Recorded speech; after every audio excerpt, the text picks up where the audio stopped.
The merchant appeared at precisely 11:58, materializing from the shadows of Midnight Station, like smoke given form. Adrian Cole barely glanced up from his synthetic whiskey. Another Thursday night drowning in the amber glow of artificial stars beyond the viewport. The station's recycled air tasted of metal and broken dreams, fitting for a diplomatic failure nursing his third drink. "Time is a curious thing," the merchant said, sliding onto the adjacent bar stool with movements too fluid to be entirely human. His coat seemed to absorb light, creating pools of darkness that hurt to look at directly. "Some say it heals all wounds. Others claim it reveals all truths. But you, Adrian Cole, you believe time has forgotten you entirely." Adrian's hand tightened around his glass. "If you're selling something, I'm not interested. If you're here to gloat about the Arcturus conference, the exit's that way." The conference. Even thinking about it made his jaw clench. 6 months had passed since humanity's greatest diplomatic humiliation, when the Galactic Coalition had laughed him out of the chambers. "Humans," Ambassador Kresh had sneered, his crystalline form radiating contempt. "Are merchants and warmongers. Nothing more. You peddle trinkets and violence, calling it culture. The Coalition has no need for your kind beyond basic trade agreements." The merchant reached into his coat, producing a pocket watch that seemed older than space travel itself. Bronze and silver intertwined in patterns that shifted when Adrian wasn't looking directly at them. "I'm not here to sell you anything, Mr. Cole. I'm here to return something that was always meant to be yours." "I don't own any antiques." Adrian drained his whiskey, signaling for another. The bartender, a four-armed centaurian, poured without comment. Midnight Station attracted the dregs of the galaxy, the forgotten and the forsaken. Perfect company for a washed-up diplomat. Ownership is such a limited concept. The merchant placed the watch on the bar between them. Up close, Adrian could see inscriptions in a dozen languages, some human, others alien, and a few that seemed to predate both. "This particular piece has been waiting for you since before you were born. Since before your grandmother fled Earth during the Water Wars. Since before humanity discovered the first jump gate." Despite himself, Adrian found his gaze drawn to the watch. The metal felt warm, almost alive. And when he touched it, a jolt of recognition shot through him. Impossible, but undeniable. "What kind of con are you running?" "No con. Just a simple transaction completed across centuries." The merchant stood, his form already beginning to fade at the edges. "Listen for the midnight voice. Adrian Cole. Your life begins again in 3 minutes." Before Adrian could respond, the merchant was gone, leaving only the lingering scent of ozone and old paper. The watch lay on the bar, its second hand ticking with mechanical precision. Adrian picked it up, surprised by its weight. Real metal, not the synthetic alloys that dominated modern manufacturing. The inscription on the back read, "Time is the fire in which we burn, unless we learn to dance within the flames." "Cryptic nonsense," Adrian muttered, but he pocketed the watch anyway. The Centaurian bartender was already wiping down where the merchant had sat, as if he'd never been there at all. Adrian's quarters were a 15-minute walk through the station's lower rings, past the gambling dens and black market stalls that never closed. Midnight Station never slept, existing in that perpetual twilight between legitimate commerce and criminal enterprise. The Planetary Alliance maintained it as a neutral zone, too useful to shut down, too dangerous to officially acknowledge. His apartment was sparse, functional. A bed, a desk, a window overlooking the cosmic void.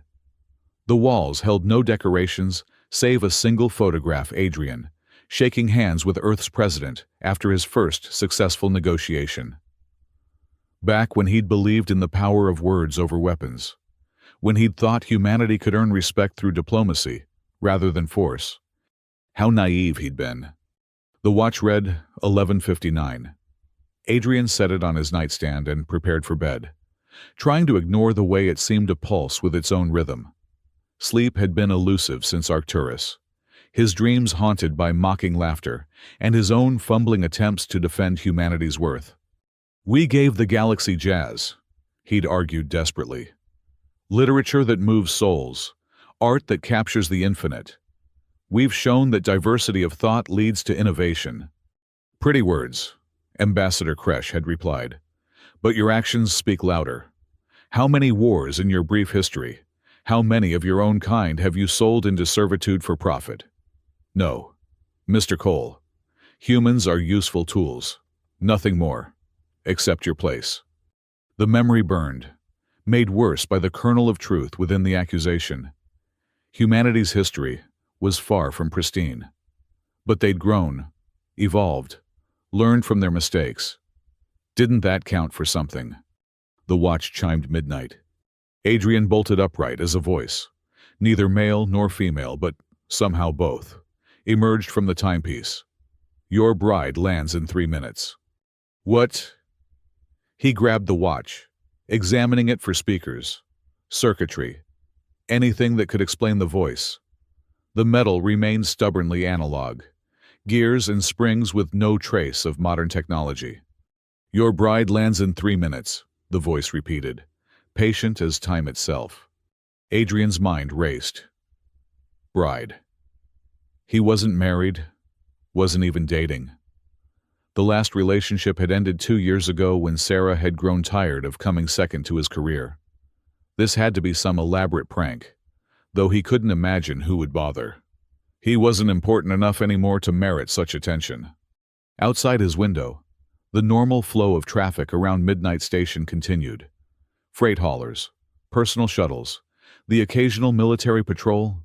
Nothing suggested an imminent arrival, bride or otherwise. 2 minutes, the watch announced. Adrian threw on clothes, grabbing his communicator and security badge out of habit. If someone was playing games, he'd find out who. The docking bays were only an elevator ride away, and his diplomatic credentials still granted him access to arrival manifests. The elevator descended through the station's core, passing levels dedicated to commerce, leisure, and less savory pursuits. Adrian pulled up the docking schedule on his communicator. 3 ships due in the next 10 minutes, a cargo hauler from Proxima, a diplomatic courier from the Vegan Confederacy, and nothing. The third slot showed only static, as if the data had been corrupted or deliberately obscured. 1 minute.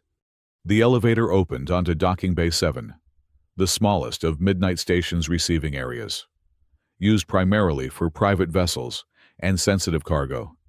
It was deserted, save for a lone technician running diagnostic checks. Adrian approached the observation window, his breath fogging the reinforced 2 polymer as he peered into the star-flecked darkness. 30 seconds. A ripple in space caught his eye, the telltale distortion of a ship dropping from hyperspace. But the signature was wrong. Unlike any drive technology he'd encountered, the distortion grew, reality bending around a point of impossible brightness. And then, the ship materialized like a dagger thrust through silk, sleek and predatory. Its hull seemed to be carved from a single piece of midnight blue crystal that reflected starlight in ways that hurt to contemplate. Weapon ports lined its flanks, currently sealed, but unmistakably military in purpose. This was a warship, built by a civilization that had perfected the art of elegant violence. "Arrival," the watch announced with what Adrian could have sworn was satisfaction. The ship settled into the docking cradle with surprising grace, its size dwarfing the bay. Adrian recognized the design aesthetic now, warrior caste of the Solovar Empire, a civilization that had turned combat into religion and honor into currency. They rarely ventured into Alliance space, and never without purpose. The technician had fled, probably to alert security. Adrian should have followed. But something kept him rooted in place. The watch had gone silent, but it thrummed against his palm like a living thing. The ship's main hatch opened with a hiss of equalizing pressure. A ramp extended, and figures began to descend. Warriors in ceremonial armor came first, their movements precise despite the elaborate plate and energy weapons. They formed an honor guard, a corridor of steel and discipline. And then she appeared. Lady Sarai Vorkani stepped from her ship like a force of nature given feminine form. Where her guards were all sharp angles and barely contained violence, she moved with a dancer's grace that somehow made her seem more dangerous, not less. Her armor was ceremonial rather than practical. Deep purple shot through with silver constellations that mapped battles won and enemies conquered. Her skin held the faint blue tinge common to her people, marking her as pure-blooded Solovar nobility. But it was her eyes that captured Adrian's attention. Golden, like Earth's old sun. They swept the docking bay with intelligence that missed nothing. When they landed on him, standing frozen at the observation window, her lips curved in what might have been amusement or challenge. She raised one hand, a gesture that somehow commanded attention across the distance and through reinforced polymer. When she spoke, her voice carried despite the barrier, projected by technology or sheer force of will. Adrian Cole, by the ancient rites and the prophecy of the timekeepers, I name you as my intended. Come forth and face your destiny. The watch chimed once more, a sound like cosmic laughter. Your bride has arrived. Adrian's mind struggled to process what was happening. Prophecy intended. The Solovar practiced arranged marriages. He knew. Political tools to cement alliances and end wars. But they'd never included humans in such arrangements. Their culture was built on strength, honor, and martial prowess. Everything humanity had been mocked for lacking. Security forces were flooding the bay now. Station personnel in riot gear forming a barrier between the Solovar delegation and the rest of the station. Commander Walsh, head of security, was already on his communicator, probably alerting the Planetary Alliance to a potential diplomatic incident. Adrian's own communicator buzzed. Walsh's voice crackled through, Cole, what the hell did you do? I have no idea, Adrian said honestly. Well, they're asking for you by name. The lady claims you're her fiancé. Please tell me this is some cultural misunderstanding. Adrian looked at the watch, its face now showing symbols he didn't recognize instead of numbers. I think I need to go down there. Are you insane? We don't know what they want. They want me, apparently. Adrian was already moving toward the access stairs. And if I don't go, this becomes an incident. The Solovar don't make social calls. Commander, if they're here, it's for a reason. Cole, wait for backup at least. Adrian cut the connection. His diplomatic instincts, rusty from months of disuse, were screaming at him. The Solovar valued directness, courage in the face of uncertainty. Hiding behind security would be seen as cowardice, confirming every negative stereotype about humanity. The access stairs deposited him on the bay floor, just as a tense standoff was developing. Station security had weapons drawn, but not aimed, while the Solovar warriors stood in perfect formation, hands resting on sword hilts with practiced ease. One wrong move would turn the docking bay into a slaughterhouse. Adrian stepped between the two groups, hands raised in what he hoped was a universal gesture of peaceful intent. I'm Adrian Cole. You asked for me. Lady Sarai studied him with those golden eyes, taking in his rumpled clothes, the day's worth of stubble, the lingering smell of whiskey. If she found him wanting, her expression didn't show it. You carry the timekeeper's gift. Adrian pulled out the watch, which seemed to glow faintly in the bay's harsh lighting. This a merchant gave it to me an hour ago. Not gave. Returned. Sarai descended the ramp with deliberate steps, her guard moving to maintain formation around her. Up close, Adrian could see she was younger than he'd first thought. Perhaps his own age. though the Solovar aged differently than humans. That watch has been waiting for you since the Covenant of Hours was first spoken. I don't understand any of this, Adrian said. Covenant timekeeper. And what's this about? Marriage. A ripple of something passed through the Solovar warriors. Amusement offense. Adrian couldn't read their body language well enough to tell. Sarai stopped just outside arm's reach, close enough that Adrian could see the intricate scarification on her neck that marked her victories. You truly don't know. Your ignorance of your own heritage is almost charming. She tilted her head, studying him like a particularly interesting puzzle. Very well. I will educate you, as is a bride's duty. Now wait just a minute. The Covenant of Hours was established 3 centuries ago, when your people first stumbled into the void. Sarai began to circle him, a predator evaluating prey. A human explorer, Marcus Trent, saved the life of warlord Cain the Elder.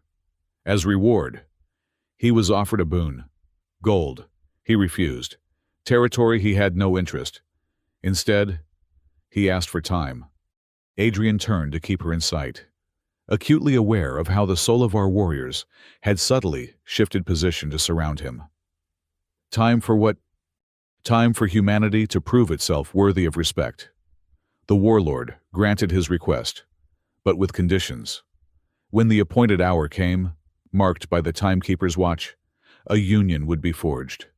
Human cleverness joined with Solovar strength, your blood and ours, creating something new. And you think I'm what Marcus Trent's descendant? I know you are.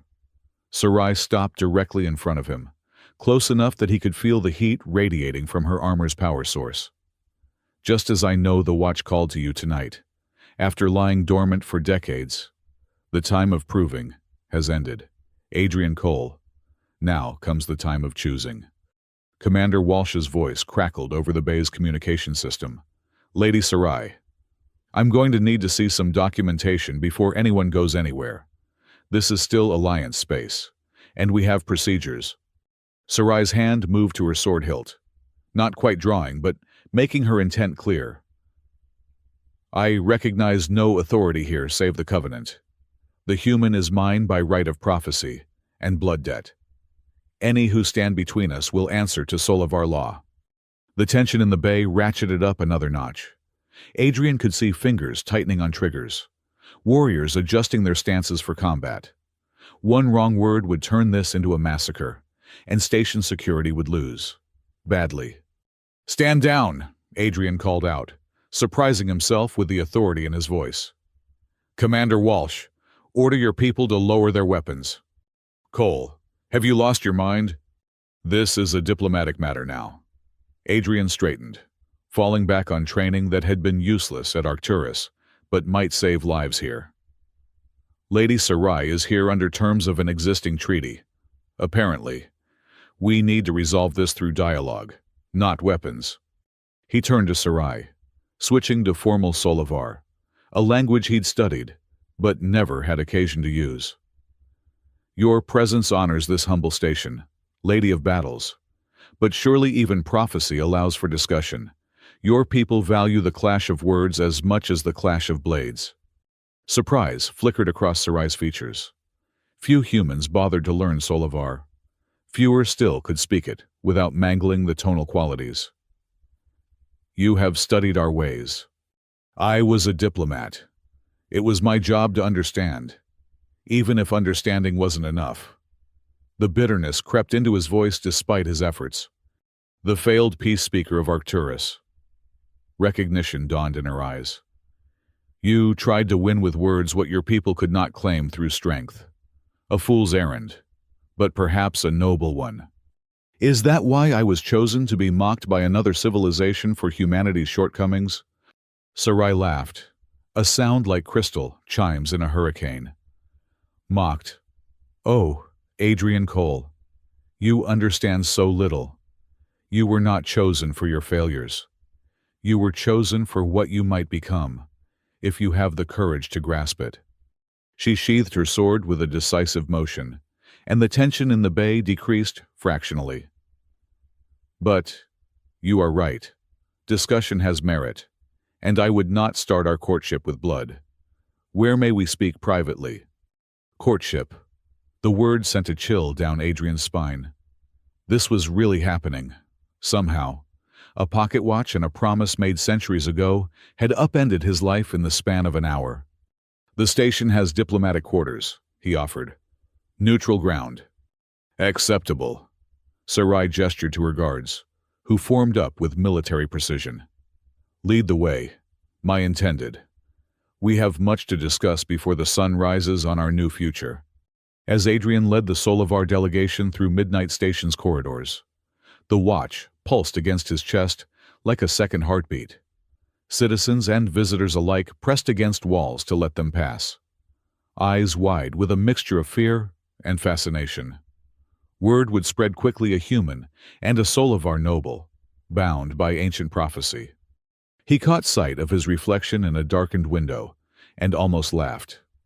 12 hours ago, he'd been a washed-up diplomat drinking himself toward obscurity.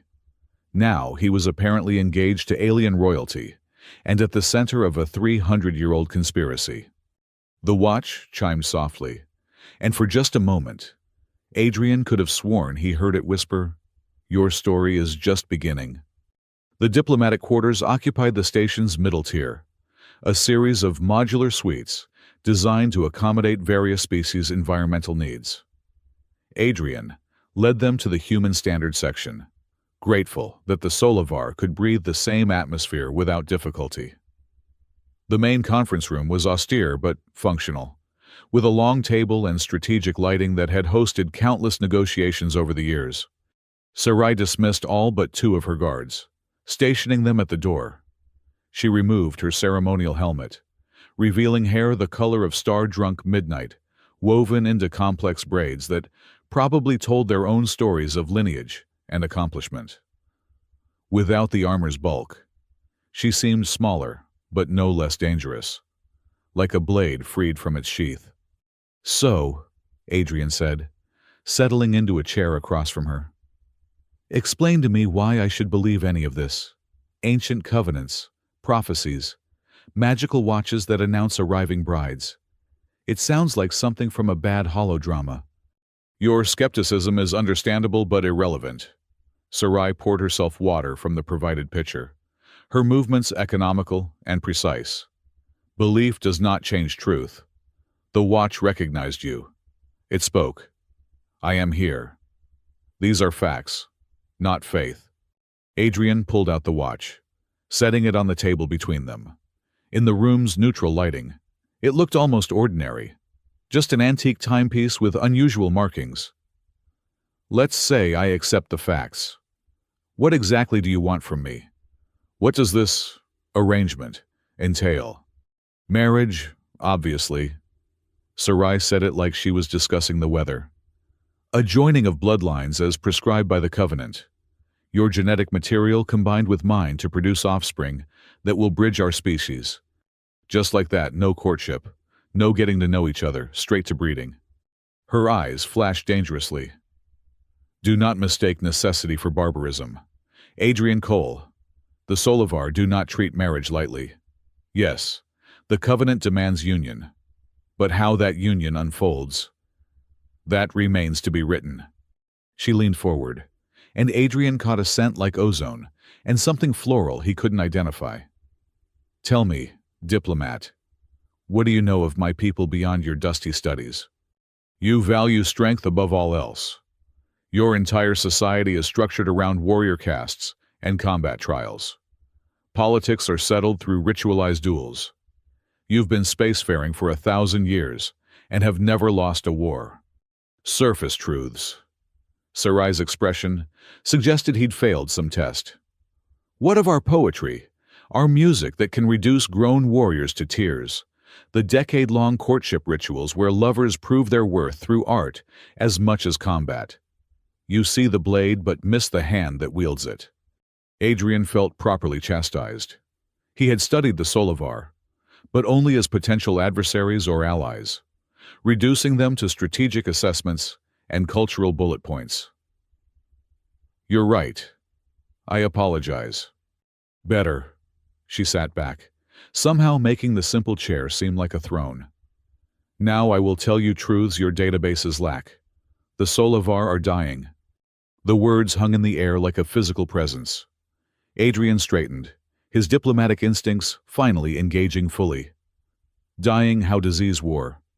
Stagnation. The admission clearly cost her. We have perfected the art of war until there are no more victories to claim.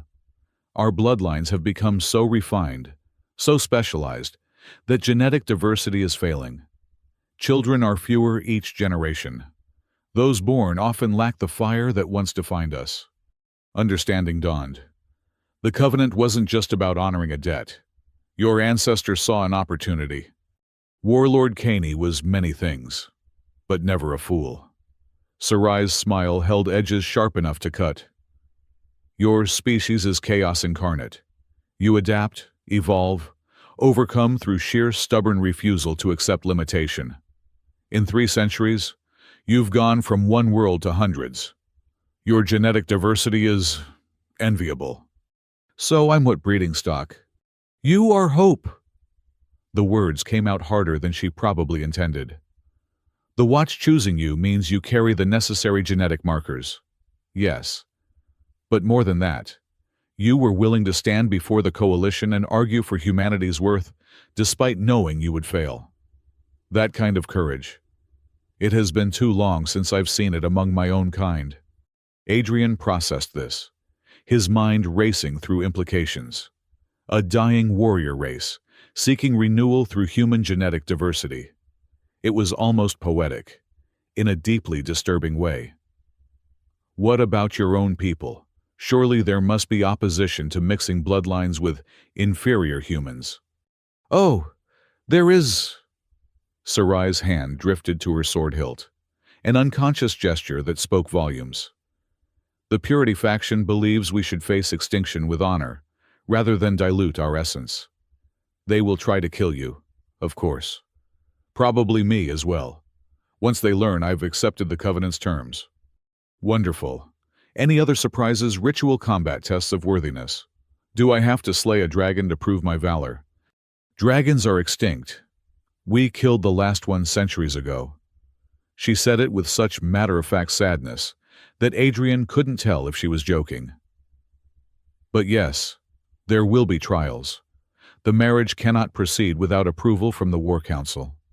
You will need to prove that human cleverness can match Solovar's strength. And if I refuse, if I say thanks, but no thanks to this whole insane arrangement? Sarai studied him for a long moment. Then you condemn both our species to slower deaths. Humanity will remain isolated, mocked, relegated to the galaxy's margins. The Solovar will fade into history, too proud to bend, too rigid to evolve. The Watch chose this moment, Adrian Cole, because this is when choice still matters. She stood abruptly, her guards snapping to attention. But I will not force you. The Covenant speaks of willing union, or none at all. You have until the 3rd sunrise to decide. I will remain on station, learning what I can of your people. 3 days to decide whether to marry an alien warrior princess and potentially save 2 civilizations? That seems a bit rushed. Time is the one luxury neither of us possesses.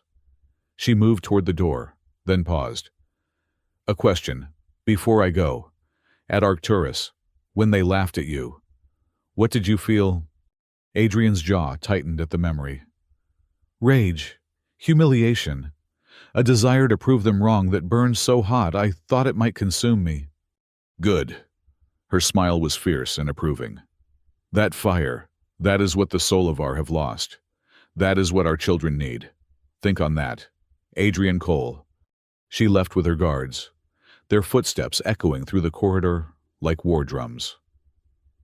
Adrian sat alone in the conference room, staring at the watch. It had resumed showing normal time, as if the last hour had been just another ordinary span of minutes. His communicator buzzed. Commander Walsh, no doubt wanting explanations Adrian didn't have. He ignored it, pouring himself water with hands that barely trembled. 3 days to decide the fate of civilizations. 3 days to accept or reject a marriage arranged before his great-grandmother was born. 3 days to prove that humanity's worth lay not in strength or conquest, but in the choice to transform conflict into cooperation. The watch ticked on, counting seconds toward a future that suddenly seemed both terrible and full of possibility. Adrian picked it up, feeling its weight, its warmth, its patient mechanical heart. "What have you gotten me into?" he asked it. The watch, for once, remained silent. But Adrian could have sworn he felt it pulse with something like anticipation, as if it too was eager to see what choices the next 3 sunrises would bring. The first sunrise came too quickly. Adrian hadn't slept, spending the night researching everything he could find about the Solovar and the mysterious Covenant of Hours. The station's databases were frustratingly sparse on details, offering only the standard diplomatic briefings and cultural overviews he'd already memorized years ago. What he did find was buried in the personal logs of early human explorers, fragmentary accounts that mentioned the timekeepers in passing, references to a sect within Solovar society that claimed to see possible futures, guiding their people through crucial decision points. Most xenoanthropologists dismissed them as myth, but Adrian was starting to reconsider what was myth and what was simply truth dressed in legend. The watch hadn't spoken again, but it had done something arguably worse. Every hour, on the hour, it showed him visions, brief flashes of possible futures that left him reeling. In one, he saw himself in Solovar armor, standing beside Sarai as they addressed a united council of species. In another, Midnight Station burned while human and Solovar ships tore each other apart. The visions felt real enough to taste, real enough to fear. "You look terrible," Commander Walsh said, sliding into the seat across from Adrian in the station's main cafeteria. The morning crowd was thin, mostly night shift workers grabbing breakfast before bed.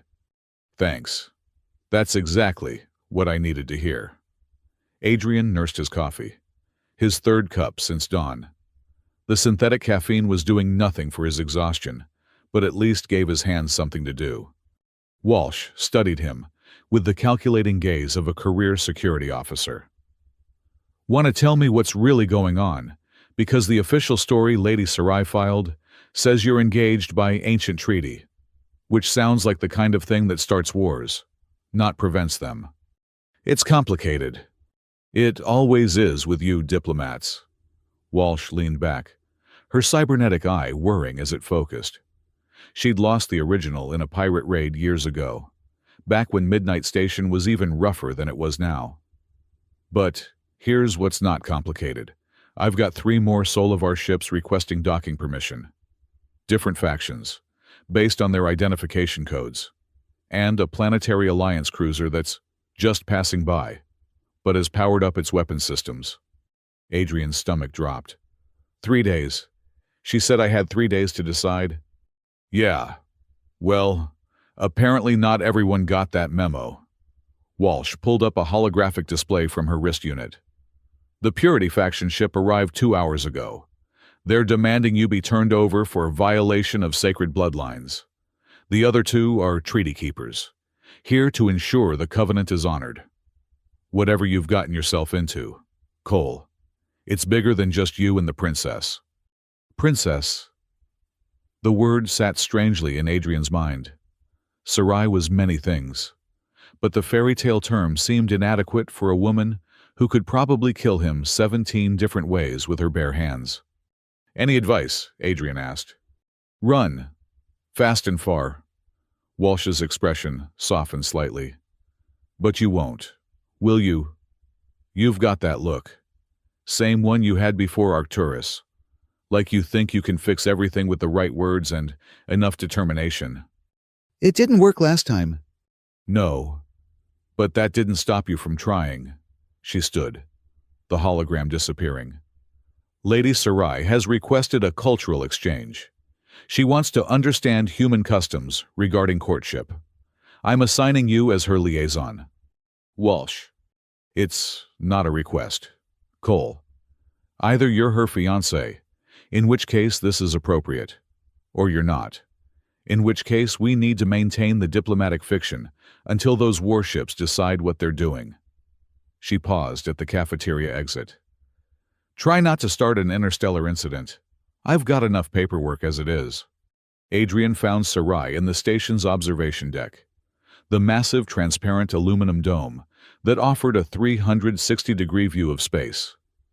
She stood with her back to him, hands clasped behind her, watching the dance of vessels around the station. She'd traded her ceremonial armor for a more practical combat suit that still managed to make her look lethal. Your security chief is efficient, she said without turning. I asked for you 20 minutes ago. I was researching. Adrian moved to stand beside her, maintaining a careful distance. The timekeepers, the visions. You didn't mention the watch would show me possible futures. I didn't know it would. The timekeeper's gifts are unpredictable. She glanced at him, golden eyes unreadable. What have you seen? War, peace, death, life, 1,000 variations on what might be. He pulled out the watch, its face currently showing normal time. Is any of it real? All of it. None of it. Sarai turned to face him fully. The future exists in probability waves until choices collapse them into reality. The watch shows you the most likely outcomes based on current patterns. Change the patterns. Change the future. Quantum prophecy. Wonderful. Adrian pocketed the watch again. Your Purity faction friends have arrived. They are not my friends. The words came out sharp enough to cut steel. They represent everything that's killing my people. Rigid thinking, rejection of change, the belief that death with honor is preferable to life with adaptation. And yet they're here. Because the covenant is sacred law. Even they cannot simply ignore it. She moved to a different viewing angle, watching a sleek Solovar destroyer hold position just outside the station's defense perimeter. They will try to provoke you into something they can interpret as cowardice or unworthiness. Then, they can claim the covenant is void. What constitutes unworthiness in Solovar culture? Fleeing from challenge, choosing safety over justice, valuing personal comfort over collective need. She smiled thinly. All things humans are famous for, according to our propaganda. We prefer to call it pragmatism. Is that what you called it at Arcturus, when you stood before beings who could have vaporized you with a thought and demanded recognition for your species? She shook her head. That wasn't pragmatism. Adrian Cole. That was the kind of glorious stupidity my people used to value. Before Adrian could respond, alarms began wailing through the station. Emergency lights bathed the observation deck in red, and Walsh's voice echoed from the communication system. Security alert.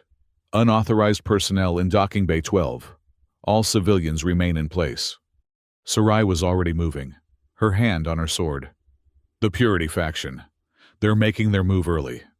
Wait. Adrian caught her arm, surprised by the solid muscle beneath the combat suit. You can't just charge in there. This is still Alliance territory. And those are my people violating it. She shook off his grip but didn't immediately rush away. If I don't respond, they'll see weakness. If your security forces have to subdue them, it becomes an interstellar incident. Adrian's mind raced through possibilities, his diplomatic training finally finding purchase. What if we turned this into an opportunity? Explain, quickly. The Purity faction expects you to meet violence with violence. They expect me to hide behind station security. What if we deny them both? He was already moving toward the lift, Sarai keeping pace. You said Solovar politics can be settled through ritualized duels. Does that extend to matters of honor? In theory. But you're not Solovar. They won't recognize your right to... She stopped mid-sentence, understanding flickering across her features. Unless you're defending the honor of your intended bride. Exactly. They can't provoke an incident if I meet their challenge directly. And if I win, They have to acknowledge the Covenant's validity. Sarai's smile was sharp and appreciative. You're asking to face warriors who've trained since birth. The odds. I've been dealing with bad odds my whole career. The lift descended rapidly toward the docking levels. Besides, I don't have to win. I just have to not lose in a way that brings dishonor. They emerged into chaos. Docking Bay 12 was a standoff waiting to explode. 5 Solivar warriors in traditional battle dress faced off against a dozen station security officers. The warriors hadn't drawn weapons yet, but their stance suggested violence was moments away. At their head stood General Varrock Thekprin, a mountain of scarred muscle and barely contained rage. His presence dominated the bay like a black hole dominated space, drawing everything toward inevitable destruction. Finally, he growled as Sarai appeared. The failed dynasty shows itself. Come to watch your pet human cower behind alien guns? I've come to witness justice, Sarai replied coolly. Though I doubt you remember what that looks like. Adrian stepped forward before Vera could respond, placing himself between the two groups. The general's eyes fixed on him with predatory interest. You must be Adrian Cole. Varrock's basic was accented, but clear. The watch-chosen mate. You're smaller than I expected. And you're exactly as diplomatic as I expected. Adrian kept his voice steady despite the way his heart hammered against his ribs. Which is to say, not at all. A ripple of something passed through the soul of our warriors. Surprise amusement, Adrian pressed on before he could lose his nerve. I understand you have concerns about the Covenant. Valid concerns. Even your bloodlines are sacred. Your traditions matter. He switched to formal Solivar, noting the way Varrock's eyes widened slightly. But if you sought understanding, you would have requested an audience. Instead, you bring warriors and threats. This tells me you seek not justice, but blood. Clever words from a clever ape, Varrock snarled. Your kind always has words, but strength, courage. These you lack. Then test me. The words were out before Adrian could think better of them.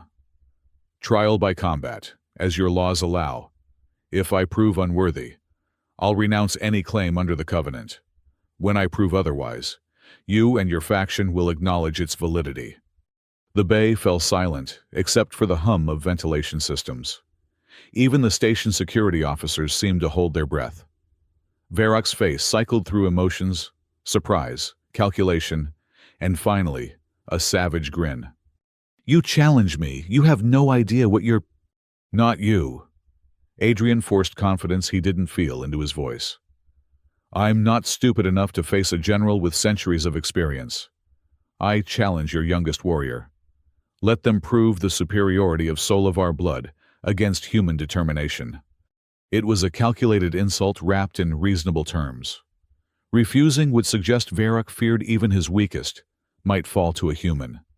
Accepting meant risking humiliation if Adrian somehow won. Varrock's grin widened. Thale, step forward. The warrior who emerged from the group was young by Solivar standards, which still meant he had probably been training longer than Adrian had been alive. Thale stood a full head taller than Adrian, his blue-tinged skin marked with the ritual scars of completed training, but few real battles. First blood or submission, Varrock declared. No energy weapons, no augmentations. Blade and body only. Adrian's mouth went dry. He'd had basic combat training like all diplomatic corps personnel, but that was defense against pirates and criminals, not dueling alien warriors. Still, backing down now would confirm every prejudice about human cowardice. Agreed, he said. Sarai stepped close, her voice low and urgent. You don't have to do this. There are other ways. No, there aren't. Adrian met her golden eyes. Your whole culture respects strength and courage.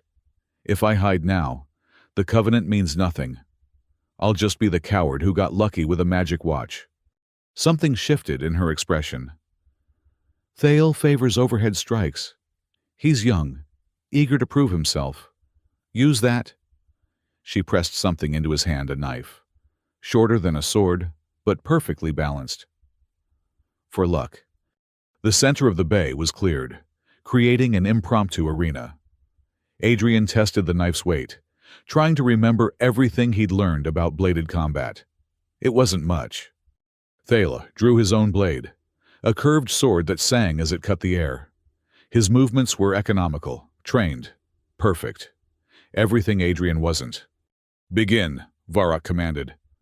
Thala moved like lightning, the overhead strike Sarai had warned about coming faster than thought. Adrian threw himself sideways, feeling the blade part the air where his head had been. He rolled, came up, barely got his knife up in time to deflect a follow-up slash. The impact jarred his entire arm. Thala was strong, stronger than any human Adrian had faced in training. But he was also young, eager, pressing his advantage without thought for defense. Adrian gave ground, letting Thala chase him around the makeshift arena. Let him get confident, cocky. The watching Solovar began to mutter, some laughing at the human's apparent cowardice.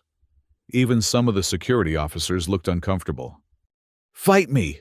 Thale snarled, frustration creeping into his perfect form. "Stop running like prey!" "I am fighting," Adrian gasped between dodges. "Just not the way you expected." The watch in his pocket pulsed, and suddenly, Adrian saw it, a flash of probability. Thala overextending on his next strike. Without thinking, Adrian dropped to one knee as the sword whistled overhead, then surged up inside Thala's guard. His knife found the gap in Thala's armor at the shoulder, drawing a line of pale blue blood. First blood. The match was over. The bay erupted. Some Solovar roared in outrage, others in approval. Thala stared at the blood on his shoulder with something like shock. He'd been beaten by a human, using tactics no Solovar warrior would employ: evasion, patience, and exploiting an opponent's assumptions. "Trickery," Varrock spat. "Deception and cowardice." "Strategy and adaptation." Sarai's voice cut through the noise like a blade. "The very qualities the Covenant sought to bring to our bloodlines. Or have you forgotten why we're dying?" "Varrock." The general's face darkened. "This proves nothing. One lucky strike." "Proves everything." A new voice echoed through the bay, and everyone turned to see who had spoken.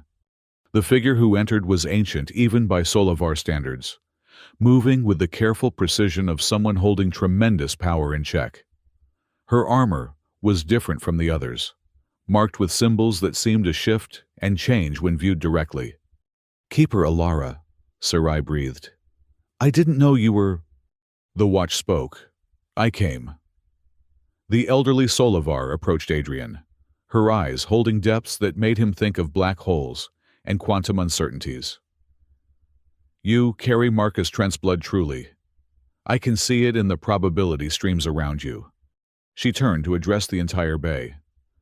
"The Covenant stands. The human has proven worthy by the oldest law of victory, through adaptation.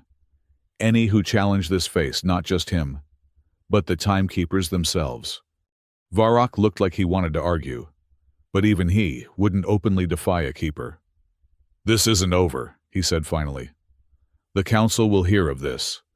"I'm counting on it," Adrian said, finding his voice again.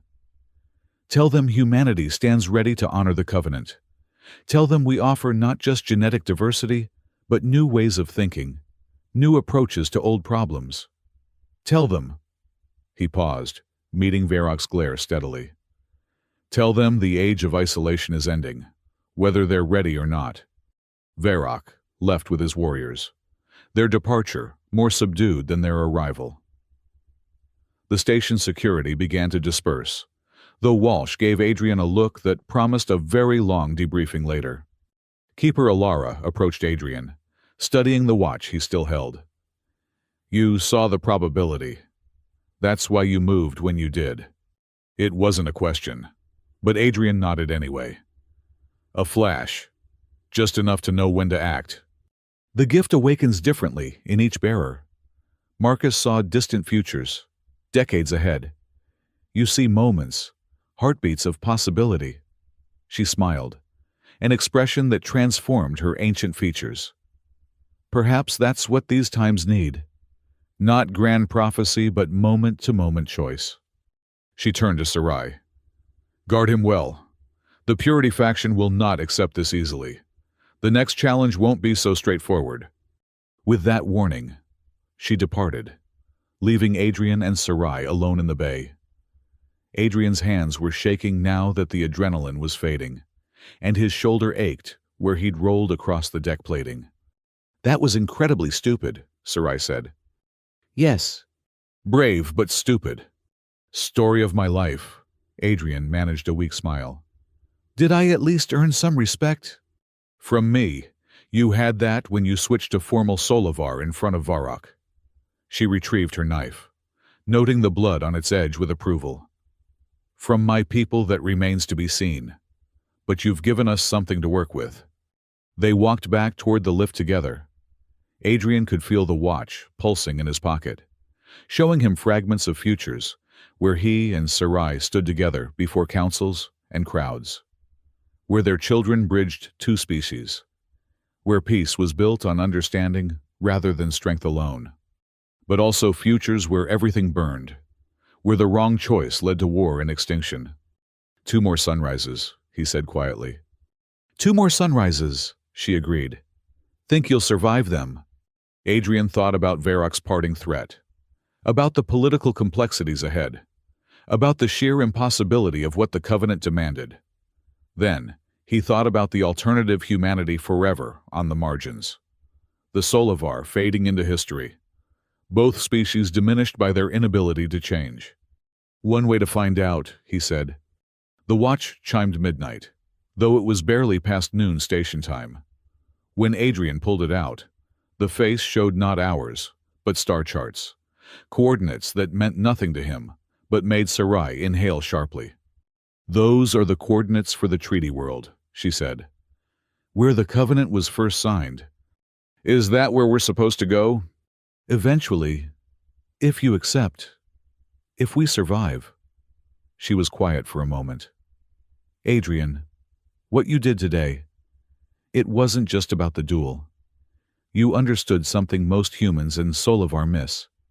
This isn't about strength versus cleverness, tradition versus innovation. It's about synthesis, creating something new from the best of both. Is that your way of saying you approve of your arranged fiancé? Her laugh was surprising, rich, and genuine. I'm saying you're not what I expected when the Keepers told me about the Covenant. I thought I'd find another human diplomat, all smooth words and hidden agendas. Instead, I find someone willing to face warriors with nothing but determination and a borrowed knife. Don't forget the magic time-telling watch. How could I forget that? She sobered. The next sunrise will bring the War Council's representatives. They'll want more than blood sport. They'll want to see if you can think like a leader, plan like a strategist, different challenges.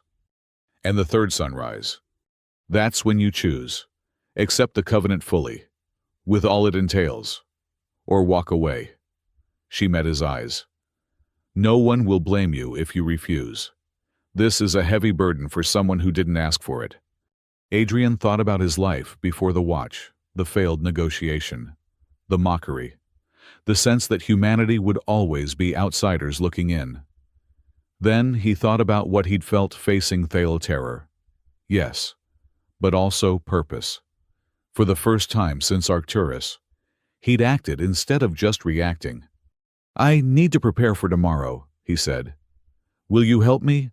I know the basics of Solivar culture, but if I'm going to face your war council, I'll help. Something warm entered her expression. On one condition, you teach me something human in exchange. Your security chief mentioned courtship customs. I find myself curious about how your people approach such things when prophecy isn't involved. Despite everything, Adrian felt himself smile. Deal. Though I should warn you, human courtship is messy, inefficient, and often ends badly. Perfect, Sarai smiled back. It sounds like exactly what my people need to learn. As they entered the lift, the watch showed normal time again. But Adrian could feel it waiting, patient as entropy, counting down to choices that would reshape two civilizations. Two sunrises left to prove humanity's worth. Two sunrises to decide if he could accept a marriage arranged before his birth to save species he was only beginning to understand. The lift rose toward uncertain futures, carrying a failed diplomat and a warrior princess who might, together, forge something neither human nor Solivar, but somehow both. The watch ticked on, marking moments of possibility, waiting for choices to collapse probability into destiny. Outside, ships circled Midnight Station like predators scenting blood, but also like protectors. Adrian realized. Some came to challenge the Covenant, others to defend it.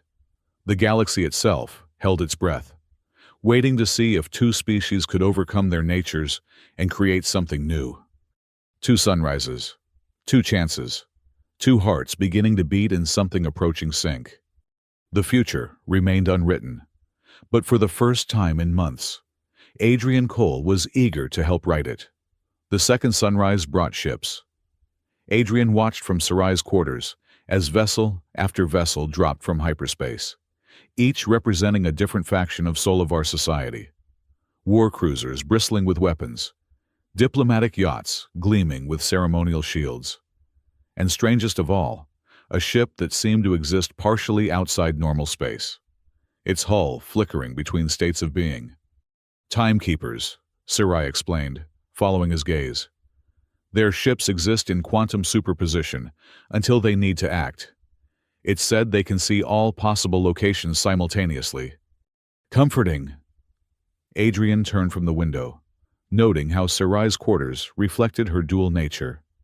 Weapons lined one wall in precise military formation, while the opposite held what could only be described as art crystalline structures that sang faintly when the air moved, capturing moments of beauty in solid form. She noticed his observation. "You're surprised." "I'm learning not to be." He moved closer to examine one of the sculptures, a piece that seemed to show a battle transforming into a dance. "You made these long ago, before duty consumed everything." A shadow crossed her features. "The War Council will arrive within the hour. Are you ready?" Adrian touched the watch in his pocket, feeling its steady pulse. Since the duel with Thale, it had been showing him more frequent visions, fragments of possibility that came and went like quantum ghosts. In some, he stood triumphant before the council. In others, he failed so spectacularly that war erupted within minutes. "Define ready," he said. "I've studied every precedent, every law and tradition you've shared. But somehow, I don't think this will be decided by legal arguments." "No, it won't." Sarai moved to her armor stand, running her fingers along the ceremonial breastplate. "The War Council respects results. Show them how humanity's approach can solve Solivar problems, and they'll listen. Fail." She didn't need to finish. A chime announced Commander Walsh at the door. The security chief entered with an expression that managed to combine exhaustion, exasperation, and grudging respect. "The Planetary Alliance just sent an official inquiry," she announced. "They want to know why half the Solivar fleet is parked on our doorstep. I told them it was a cultural exchange program. They didn't believe me." "How much do they know?" Adrian asked. "Enough to be nervous. Not enough to do anything about it." Walsh's cybernetic eye focused on him with mechanical precision. "Cole, whatever you're planning for this council meeting, it better be spectacular. We've got news crews from 17 different species in the public gallery. This has gone from private arrangement to galactic theater." Adrian felt his stomach drop. "News crews. Someone leaked the story. Human diplomat claims ancient alien bride. The headlines write themselves." Walsh pulled up a holographic display showing various news feeds. Most were skeptical, some mocking, but all were watching. "The Purity faction," Sarai said with disgust. They're trying to force a public failure. If Adrian stumbles before a galactic audience, humanity becomes a laughingstock. Again. Adrian stared at the feeds, seeing his own face from the Arcturus debacle being recycled with new, crueler captions. They're using my past failure as proof. This is all some delusion. Is it? Walsh asked quietly. Cole, I've known you for 3 years. You're many things, but delusional isn't one of them. So tell me straight, is this real? Adrian pulled out the watch, letting its weight settle in his palm. As if responding to his touch, it flickered through several display star charts, probability curves, and finally words in an ancient human language he somehow understood. Choose the impossible. It's real, he said. As real as quantum mechanics and just as strange. Walsh studied him for a long moment, then nodded. All right, then let's give them a show they won't forget. I've cleared Conference Hall 1. It's the biggest space we have, and I've had my people set up full security. Whatever happens, it'll be safe and very, very public. After she left, Sarai helped Adrian into clothing she'd procured, not Solivar armor, which he hadn't earned the right to wear, but a hybrid design that acknowledged both cultures. The base was a human diplomatic suit, but reinforced with Solivar defensive weaving and marked with symbols of provisional alliance. You look like someone caught between worlds, she observed. Accurate. Adrian adjusted the collar, which felt both familiar and alien. That's what this whole thing is about. Isn't it finding a space between worlds where something new can grow? She stepped closer, close enough that he could see the faint patterns in her blue-tinged skin, like star maps drawn in flesh. Adrian, there's something you should know before we face the Council. The visions the watch shows, they're not just possibilities. They're probabilities weighted by intention. The more you want a particular future, the more likely you are to see it. Meaning, be careful what you wish for. Her hand touched his briefly, a gesture that sent electricity through his entire arm. The watch responds to deep desire, not surface thoughts. It will show you what your heart wants, not always what your mind thinks it needs. Before Adrian could process that warning, his communicator buzzed. The War Council had arrived. Conference Hall 1 had been transformed into something between a courtroom and an arena. Tiers of seating rose on all sides, packed with representatives from dozens of species. The news crews Walsh had mentioned were stationed at strategic points, their cameras creating a web of observation that would broadcast whatever happened to billions of beings across known space. At the center, 5 figures sat in judgment. The War Council of the Solivar, each a legend in their own right, each representing a different aspect of their warrior culture. General Thren, the Unbroken, who had never lost a battle. Scholar warrior Melex, who wrote poetry between campaigns. The twins, Kara and Sela, who fought as one mind in 2 bodies. And at their center, War Master Doran, old enough to have known Kaney the Elder personally. Adrian and Sarai entered together, the crowd's murmur rising like a tide.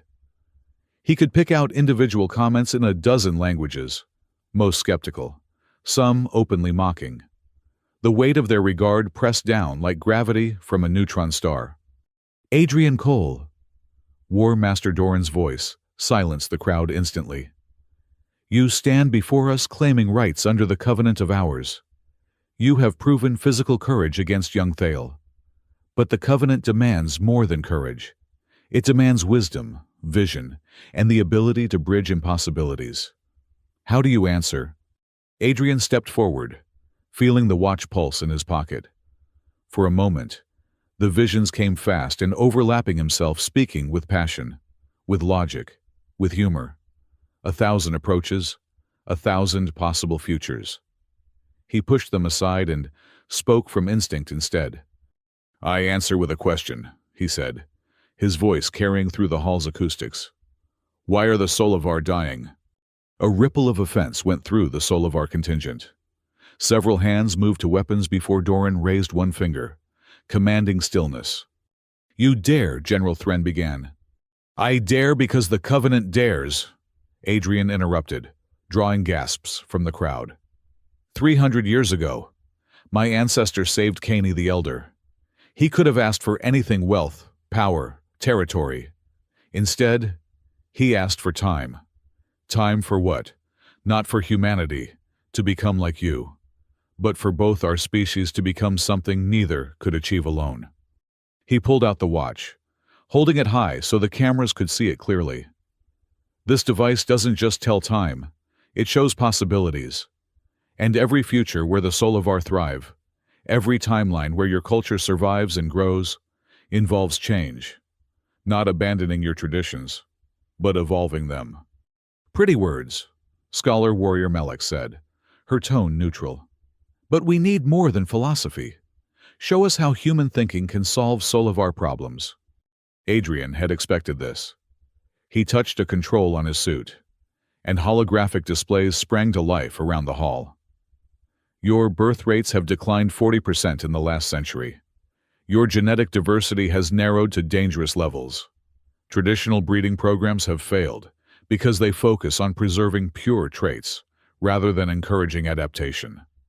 The displays showed genetic charts, population curves, predictive models. But humans solved similar problems after the water wars nearly destroyed our genetic heritage. Not through control, but through chaos. Random matching algorithms that prioritize genetic compatibility over social standing. Cultural exchanges that made every tradition available to every person. We didn't preserve our culture by keeping it pure. We preserved it by letting it evolve. "You propose randomness," Kara spoke, her twin Sela finishing the thought, abandoning the careful cultivation of bloodlines.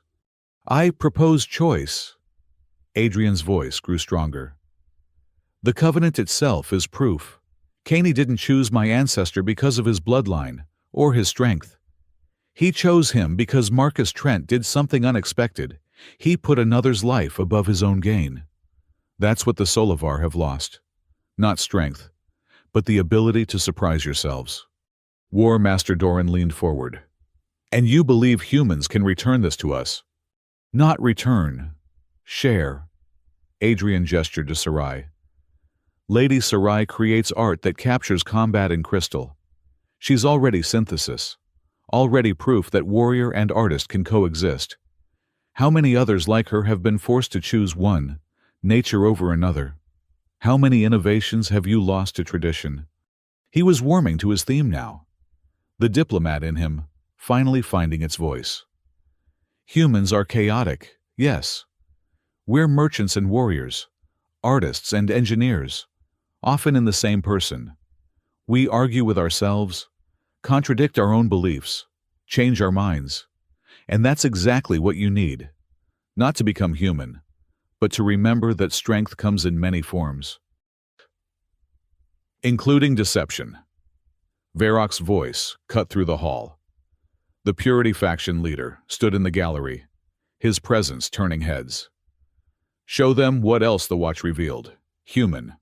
Show them the price of your synthesis." Adrian's blood ran cold. He'd wondered when Varrock would make his move. "Oh yes," Varrock continued, descending toward the council floor. "I've done my research. The Timekeeper's records are quite thorough. Tell them what happened to Marcus Trent after the Covenant was signed. Tell them why he really asked for time." The watch pulsed urgently, showing Adrian flashes of records he'd never seen. Histories buried in quantum archives. His ancestor's face, scarred and desperate. A betrayal, a loss, a reason for everything. "Marcus Trent," Adrian said slowly, "lost his family to a Solovar raid before he saved Cain. His wife, his children, killed in a territorial dispute." Gasps echoed through the hall. Even Sarai looked shocked. "He had every reason to seek revenge," Adrian continued. "The Covenant could have been his weapon. Generations of planning to destroy the Solovar from within. Is that what you expected me to say? Varrock." The general's smile was predatory. The truth speaks for itself. Yes, it does. Adrian squared his shoulders. Marcus Trent lost everything to violence. He could have perpetuated that cycle, used the Covenant for revenge. Instead, he chose hope. He asked for time because he believed that given enough chances, both species could learn to see past their fears. He turned his grief into grace. The watch grew warm in his hand. And suddenly, Adrian understood something fundamental. That's what humans offer. Not perfection, but the choice to be better than our worst impulses. Marcus didn't forgive the Solivar for his family's death, but he chose to believe his descendants might live in a galaxy where such deaths were history, not future. Weakness, Varrock spat. Capitulation disguised as wisdom. Strength, Sarai countered, stepping beside Adrian. The strength to break cycles instead of perpetuating them. The courage to choose synthesis over supremacy. She addressed the council directly. I've spent days with this human. He's shown me innovations our greatest scientists missed, approaches our strategists never considered. Not because humans are superior, but because they think differently. Isn't that diversity worth preserving? The twins exchanged glances, conducting one of their silent conversations. General Thren studied Adrian with new interest, but it was scholar-warrior Melex who spoke. You speak of choice and chaos, but the Covenant binds through prophecy. How do you reconcile free will with destiny? Adrian felt the watch pulse again, showing him 1,000 answers. But one rang truer than the rest. I don't. Prophecy and choice aren't opposites. They're dance partners. The watch shows possibilities. But every vision requires decisions to make it real. The Covenant creates opportunity. What we do with it, that's where choice lives. He turned to address the entire hall, human and alien alike. Yes, I'm bound by an agreement made before I was born. Yes, forces beyond my control brought me here. But I choose to see that as possibility, not prison. I choose to believe that what started as my ancestors' grief can become our species' greatest collaboration. Pretty speech. War Master Doran stood, his ancient frame still commanding respect. But the Council requires proof, not words. The final test remains. Adrian had known this was coming. Every account of Solivar trials mentioned a final challenge, unique to each situation. Name it. Combat you've proven, wisdom you've shown. But can you lead? Doran gestured, and the hall's configuration shifted, revealing a tactical display. This is the Corvin scenario, a real battle from our history, where traditional Solivar tactics led to devastating losses.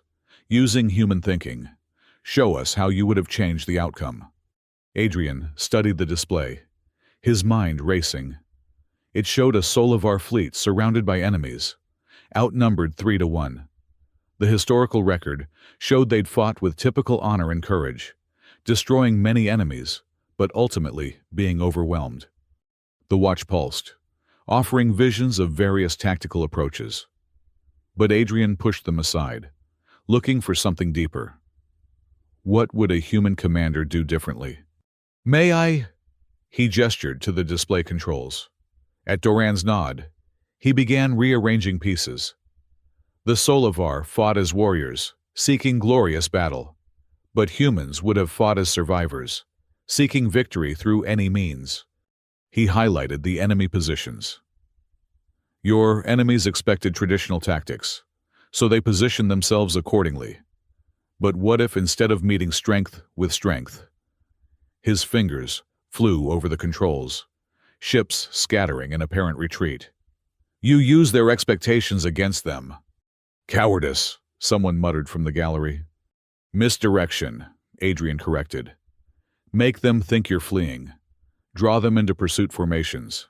Then, he triggered hidden mines, previously dismissed as too dishonorable to use. Hit them when they're overextended. Use their aggression against them. But he wasn't done. Meanwhile, your fleeing ships aren't running randomly. They're broadcasting distress signals on frequencies you know are compromised, feeding false intelligence about your remaining forces. When the enemy commits to finishing you off, he showed the scattered fleet suddenly converging from multiple vectors, catching the pursuing enemy in a devastating crossfire. The historical fleet lost 70% of its forces maintaining honor, Adrian concluded. This approach would have cost maybe 20% and achieved total victory, not through superior firepower, but through superior strategy. The hall fell silent. Even Varrock looked thoughtful, though his expression remained hostile. Scholar Warrior Melex was the first to speak. You turned defeat into victory by abandoning honor. By redefining it, Adrian said carefully. Is there honor in dying needlessly, or is true honor in surviving to protect those who depend on you? Humans learned long ago that the greatest victory is the one that costs the least blood. Not from cowardice, but from valuing life over glory. The council members exchanged glances, conducting some form of silent communication Adrian couldn't interpret. The tension in the hall grew thick enough to cut. Finally, War Master Doran spoke. The council will deliberate. Adrian Cole, you have shown courage, wisdom, and unconventional thinking. Whether these qualities serve the Covenant's purpose, that remains to be seen. The formal session ended, but the crowd lingered, discussions erupting in dozens of languages. Adrian found himself surrounded by questioners, some curious, others skeptical, all wanting to understand the human who claimed an alien bride through ancient law. Through it all, Sarai stayed by his side, deflecting the more aggressive interrogators with a warrior's presence. When they finally escaped to a quiet alcove, Adrian slumped against the wall, exhaustion hitting him like gravity. How did I do? He asked. You challenged everything they believe about warfare, honor, and tradition. She smiled slightly. So either brilliantly or disastrously. No middle ground. Not with the War Council. They'll either embrace your vision or reject it completely. She studied him with those golden eyes. The Corvin scenario? No one's ever solved it that way before. Most who take the test try variations on traditional tactics, hoping to minimize losses while maintaining honor. You threw honor aside completely. Not completely. I redefined it. Adrian pulled out the watch, noting it had returned to showing normal time. Humans have a saying, all's fair in love and war. It means sometimes survival requires breaking rules. And is this love or war, Adrian Cole? The question hung between them like a quantum particle, existing in multiple states until observed. Adrian met her gaze, seeing in it reflections of possible futures, partnership and conflict, understanding and eternal mystery. Maybe it's both, he said finally. Love between individuals, war between ideas. Your people value strength through tradition. Mine value adaptation through chaos. Somewhere between those extremes lies synthesis. She completed his thought, moving closer. You know the Council isn't really judging your tactics. They're judging whether humanity can offer something worth preserving. And what do you think? She was quiet for a long moment, her hand finding his. I think Marcus Trent was right to ask for time. 300 years ago. Neither of our species was ready for this. Now, she squeezed his fingers gently. Now we might be. A chime interrupted them. Adrian's communicator showed a message from the council they would render their decision at the next sunrise.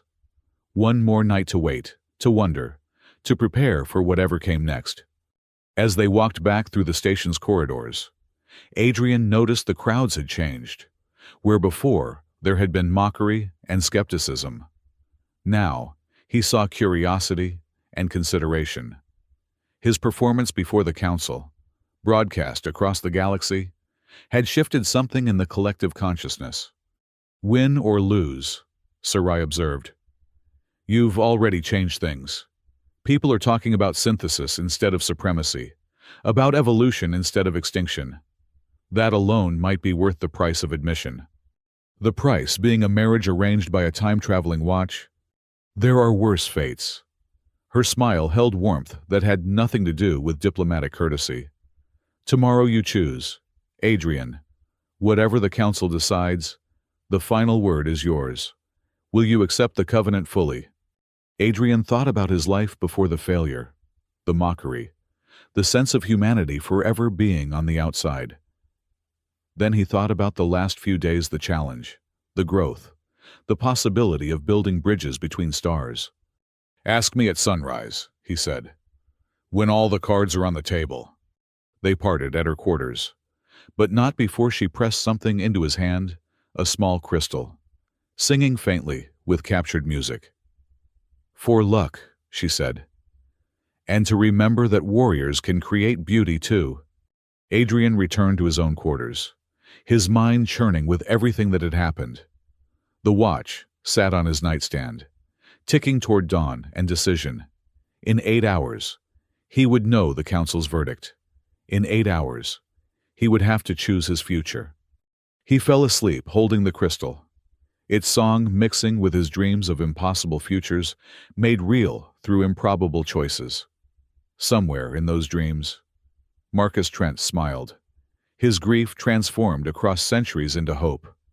The final sunrise was coming, bringing with it the moment when possibility would collapse into reality. Adrian Cole, failed diplomat, would have to decide whether to become something else entirely, a bridge between worlds, a symbol of synthesis, a husband to an alien warrior who made his heart race with equal parts fear and fascination. The watch ticked on, patient as time itself, waiting for choices to be made. The final sunrise arrived wrapped in conspiracy. Adrian woke to find his quarters under lockdown, Commander Walsh's voice crackling through the intercom with barely controlled fury. We have a situation, Cole. Someone sabotaged the station's defensive grid last night. We're sitting ducks if anyone decides to start shooting. Adrian was on his feet instantly, the watch pulsing urgently against his wrist, where he'd strapped it before sleeping. The Purity faction. Unknown. But whoever did it knew exactly which systems to hit. Professional work. Walsh's tone carried the weight of someone who'd seen too many operations go sideways. The War Council is demanding answers. Some are saying it's human treachery. Others blame Solovar extremists. Either way, it's a powder keg waiting for a spark. The lockdown lifted 10 minutes later, replaced by a security escort that accompanied Adrian to an emergency meeting. The conference room held a collection of the key players, Sarai, looking deadly in full combat armor, Keeper Alara, her ancient eyes seeing more than she revealed, and surprisingly, Varrock, his expression unreadable. Explain, War Master Doran commanded without preamble. Who benefits from crippling this station's defenses? Anyone who wants to prevent the Council's decision from being implemented, Adrian said, his diplomatic instincts engaging. If violence erupts here, at a neutral station, it gives every faction excuse to... The lights cut out. Emergency backups kicked in a second later, bathing everything in red. Through the viewports, Adrian could see ships moving, taking combat positions. The powder keg had found its spark. Predictable, Varrock muttered, but he was already moving toward the door, hand on his weapon. My forces are loyal.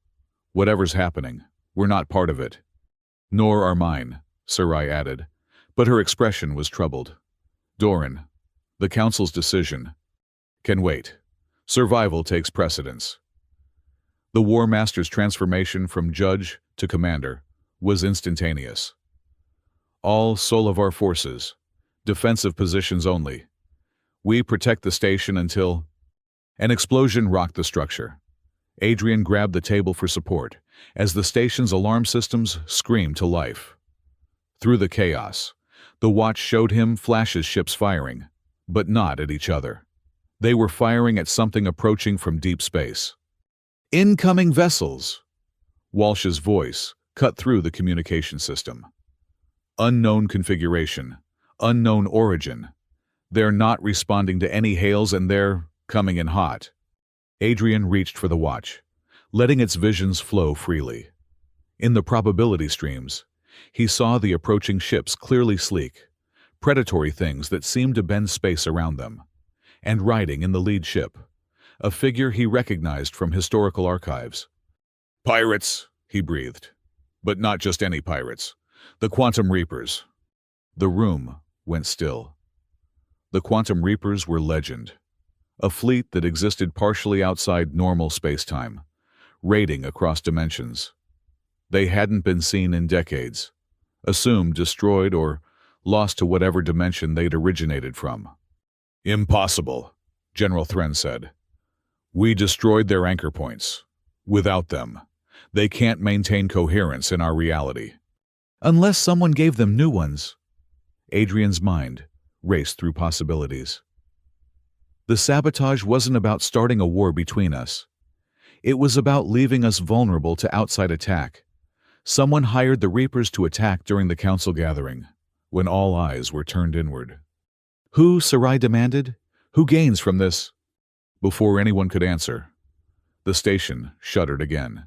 The Reapers had engaged, their weapons tearing through disabled shields like tissue paper. In the distance, both human and Solovar ships were returning fire. But their shots seemed to pass through the attackers more often than not. "Phase variance," Keeper Alara observed calmly. "They're shifting between dimensional states to avoid damage. Clever and familiar." She turned those ancient eyes on Adrian. "Your watch, young human. It operates on similar principles. Does it not?"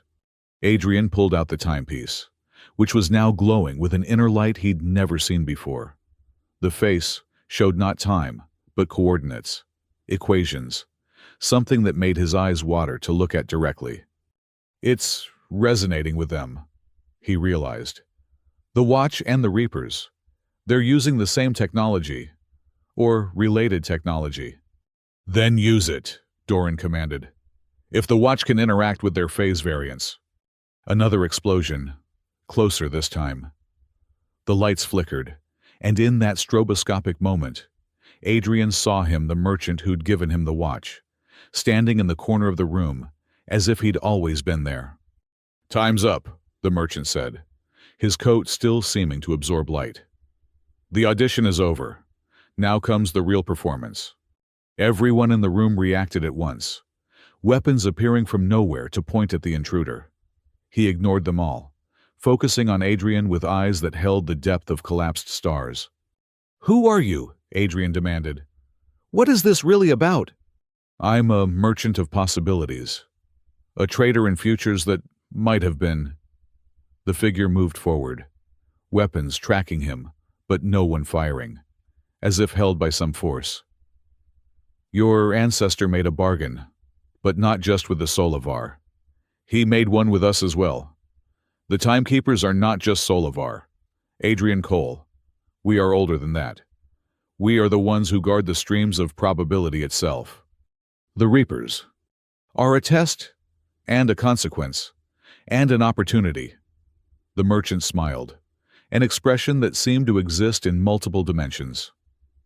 "Every future where humanity and the Solovar unite successfully requires a catalyst. Something that forces cooperation over conflict. We've provided that catalyst." "You're using us," Sarai snarled, her blade clearing its sheath. "Playing with lives for your amusement. Saving lives through necessary crisis." The merchant didn't flinch from her blade. "Without external threat, your council would have deliberated for days, weeks. Factions would have formed. Conflicts would have escalated. Small wars would become large ones. We've seen those timelines. They end in fire." Adrian felt the watch burning against his wrist, visions flooding his mind faster than he could process. Thousands of futures, branching and collapsing based on decisions made in the next moments. In some, the station fell. In others, An alliance was forged in battle that no amount of diplomacy could have achieved. The choice is still yours, the merchant continued. Use the watch to stabilize the Reaper's phase variants. Make them vulnerable. Unite your forces in common cause. Or let chaos reign, and see which timeline we all fall into. He faded like smoke, leaving only the lingering scent of possibility and the weight of impossible choices. "Can you do it?" Doran asked Adrian directly. "Can you use the watch against the Reapers?" Adrian looked at the timepiece, its face now showing what he recognized as quantum equations. "Maybe, but I'll need help. The watch shows possibilities, but I don't understand the technology enough to—" "I do." Keeper Alara stepped forward. "The Timekeeper's tools are familiar to me, but we'll need more than knowledge. We'll need someone who can interface with the station's systems, boost the signal, and someone who can coordinate our forces once the Reapers are vulnerable," Sarai added. She looked at Varrock. "Whatever our differences, we need unified command." The Purity faction leader hesitated. Generations of prejudice warring with practical necessity. Another explosion decided him. "Agreed. But this changes nothing about the Covenant." "Everything in its time," Doran said. "Adrian Cole, you asked for synthesis between our peoples. Here's your chance to prove it works. Show us human adaptability merged with Solovar strength can overcome impossible odds." They moved as one toward the station's command center. The journey a nightmare of damaged corridors and emergency lighting. Bodies lay in some passages, victims of decompression when the Reaper's weapons had breached outer sections. Adrian forced himself to keep moving, to not think about how many had died while he'd slept. The command center was organized chaos. Walsh directed damage control teams with military efficiency, while her staff tried to coordinate the defensive response. On the main screen, the battle played out in deadly beauty, phase-shifted pirate vessels dancing between dimensions, while human and Solovar ships struggled to land meaningful hits. "About time," Walsh said as they entered. "We're getting slaughtered out there. Those things appear, fire, and vanish before we can respond. It's like fighting ghosts." "Not ghosts," Adrian said, moving to the central console. "Just operating on different dimensional frequencies. Alara, I need you to translate what the watch is showing. Walsh, can you give me direct interface with the station's communication array?" "What are you planning?"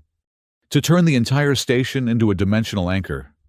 The words came from somewhere deeper than conscious thought, as if the watch was speaking through him. "The Reapers phase shift to avoid damage, but they need reference points to navigate between dimensions. If we can broadcast a quantum signature that interferes with their navigation, they'll be forced to stay in our dimension," Alara finished, her hands moving over controls with surprising dexterity. "Brilliant. Insane, but brilliant." Story of humanity," Sarai murmured, taking position at the tactical station. "Varrock, I'm sending you fleet positions.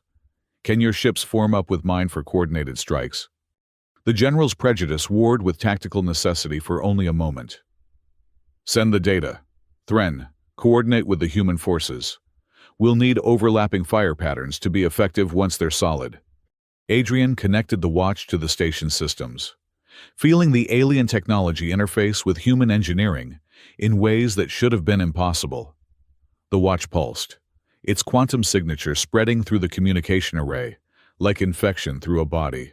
On the screens, the Reaper ships flickered, their smooth phase shifts becoming stuttered, uncertain. "It's working," someone breathed. "Not yet," Adrian said through gritted teeth. The watch was pulling something from him, energy or will or something less definable. Through the connection, he could feel the Reaper's confusion, their anger at being dragged fully into normal space. "They're fighting it. I need more power." "Rerouting from non-essential systems," Walsh announced. "Life support in empty sections, recreational facilities. Anything they could spare fed into the communication array." The quantum signature strengthened, But it still wasn't enough. "The ships," Sarai said suddenly. "We can use our ship's communication systems to amplify the signal, create a network." "Do it," Doran commanded. Orders flew across multiple channels. Human freighters, Solivar warships, even civilian vessels linked their systems, creating an improvised network that spanned the entire battle space. The effect was immediate and dramatic. Reaper ships solidified fully into normal space, their phase-shifting advantages stripped away. Weapons that had been passing harmlessly through them suddenly found solid targets. "All forces, concentrate fire," Varrock commanded, his tactical genius overcoming any hesitation about cooperation. "Grid pattern alpha. Don't let them re-establish phase variance." The battle transformed. Where before it had been a one-sided slaughter, now human cleverness and Solivar might combine into something neither could achieve alone. Fast human fighters harried the Reapers, forcing them into kill zones where Solivar heavy weapons waited. Freighters turned improvised bombers, using their cargo holds to deliver devastating surprises. But the Reapers weren't finished. Their lead ship, larger than the others, began to pulse with dark energy. Adrian felt it through the watch connection. They were preparing something catastrophic. A dimensional tear that would swallow the station whole. "I need to get to that ship," he said, not quite believing the words coming from his mouth. "The watch can disrupt whatever they're planning, but only at close range." "Suicide," Sarai said flatly. "Even if you reached it." "I'll reach it." He met her golden eyes. "This is what synthesis looks like. Human crazy backed by Solivar capability. Get me a ship and covering fire." For a moment, no one moved. Then, Sarai stepped forward. "My personal fighter. It's fast enough to reach the Reaper before they complete their weapon. Tough enough to survive the approach. Maybe." "You mean we," Adrian said. "I'll need a pilot who can handle combat maneuvers while I work with the watch." Her smile was fierce and beautiful. "I was hoping you'd say that." They ran for the docking bay, Varrock's voice following them over comms. "All ships, priority coverage for Lady Sarai's fighter. Clear them a path to the Reaper command vessel." The fighter was a work of art, all sleek lines and contained violence. Sarai took the pilot's seat with practiced ease, while Adrian strapped into the gunner's position, though he'd be doing something far different than shooting. "You realize this is insane," she said as they launched into the chaos of battle. "Completely," Adrian agreed, pulling out the watch. Its face now showed something beyond time, beyond probability. It showed possibility itself, raw and undiluted. But sometimes insane is what's needed. They dove into hell. Energy beams split space around them as human, and Solivar ships fought to clear their path. Reaper vessels tried to intercept, but the Allied forces had found their rhythm. A human destroyer took a crippling hit to save them from one attacker. A Solivar cruiser rammed another, its crew sacrificing themselves to buy seconds. "Almost there," Sarai said through gritted teeth, throwing the fighter through maneuvers that should have torn it apart. "Whatever you're going to do." The Reaper command ship's weapon fired. Not at them, but at space itself. Reality tore like fabric, a growing wound that pulled at everything nearby. Ships began to slide toward it, caught in dimensional currents they couldn't fight. Adrian opened himself fully to the watch, letting its alien intelligence merge with his human intuition. He saw the weapon's quantum structure, understood its terrible purpose. The Reapers weren't just trying to destroy the station. They were trying to create a permanent rift, a wound in space-time that would make this entire sector uninhabitable. "I need you to fly us into the rift," he said. Sarai didn't hesitate. "Of course you do." She turned the fighter toward the growing tear in reality. "Any particular reason? Or just the usual human death wish?" "The rift is unstable. If I can invert the quantum signature at its center, it'll collapse. Probably. Probably. Definitely maybe." She laughed, wild and free. "You know, Adrian Cole, I'm beginning to understand what my ancestor saw in yours. Complete insanity wrapped in impossible hope. They plunged into the rift. Reality became negotiable. Adrian saw past and future blending, possibilities multiplying beyond count. Through it all, the watch anchored him, its steady pulse the only constant in a universe gone mad. At the rift's heart, he found what he was looking for, the quantum anchor that held the tear open. It was beautiful in its alien complexity, a knot of space-time that existed in 17 dimensions simultaneously. Adrian reached out through the watch, his human perspective providing something the Reapers hadn't anticipated: the ability to see simplicity within complexity. Every knot could be untied if you found the right thread to pull. He pulled. The rift convulsed, reality snapping back like a rubber band. The Reaper command ship, caught at the epicenter, simply ceased. Not destroyed, but unraveled. Its existence spread across so many dimensions that it could no longer maintain coherence in any of them. Sarai fought to control their fighter, as dimensional currents tried to tear it apart. Through the viewport, Adrian could see the battle turning decisively. Deprived of their command ship and unable to phase shift, the remaining Reapers were being systematically destroyed by the Allied forces. "Hold together," Sarai muttered, whether to the ship or herself. Adrian wasn't sure. Just a little longer. They burst from the collapsing rift into normal space, their fighter trailing quantum fire. Around them, the combined human and Solovar forces were mopping up the last Reaper resistance. The impossible had been achieved. Two civilizations that had barely tolerated each other an hour ago now fought as one. "Adrian," Walsh's voice crackled over comms. "Whatever you did, it worked. The Reapers are beaten. Get back to the station. The War Council is demanding your presence. Both of you." They docked in a bay filled with emergency crews and damage control teams. Adrian's legs nearly buckled as he climbed from the fighter, the effort of manipulating quantum forces having taken more from him than he'd realized. Sarai steadied him, her own exhaustion showing in the tight lines around her eyes. "So," she said as they made their way back to the command center, "still planning to refuse the Covenant?" Adrian looked at the watch, its face once again showing simple, mortal time. "I think that decision's been made for us. After this, refusing would be anticlimactic," she smiled. "Though I notice you haven't actually asked my opinion about marrying an insane human who flies into dimensional rifts for fun. I assumed the laughing while diving into certain death was approval." Fair point. The command center had been transformed into an impromptu council chamber. War Master Doran stood at its heart, the other council members arrayed around him. But the atmosphere was different now. Where before there had been judgment and skepticism, Adrian felt something new: respect. "Adrian Cole," Doran began formally, "you asked us to believe in synthesis. In the heat of battle, you proved its worth. Human innovation and Solovar strength united to defeat an enemy neither could have bested alone.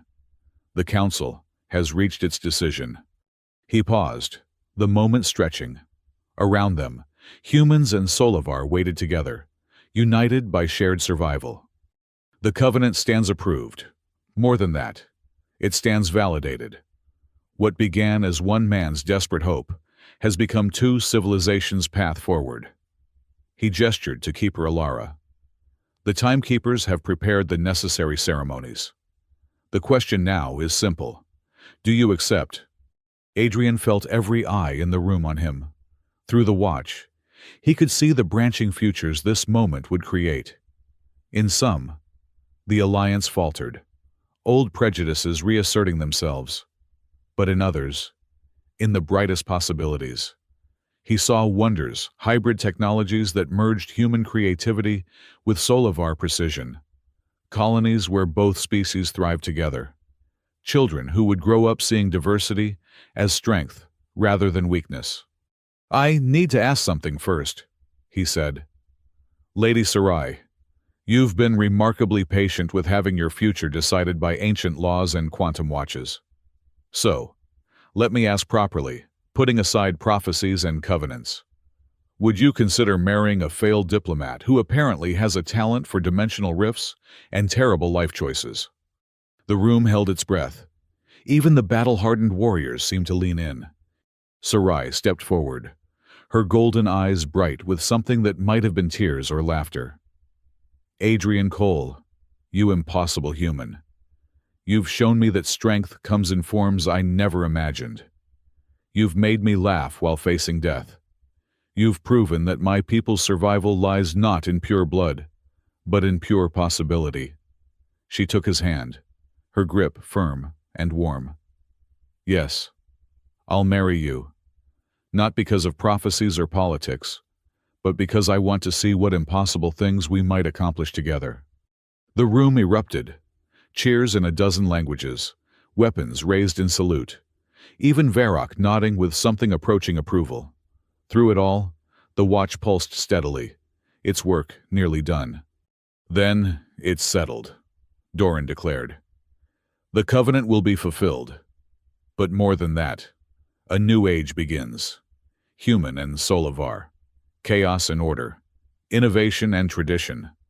We'll face the future not as separate species, but as something new. Adrian pulled out the watch one more time, looking at its face. For just a moment, he could have sworn he saw his ancestor's face reflected there, smiling with satisfaction across the centuries.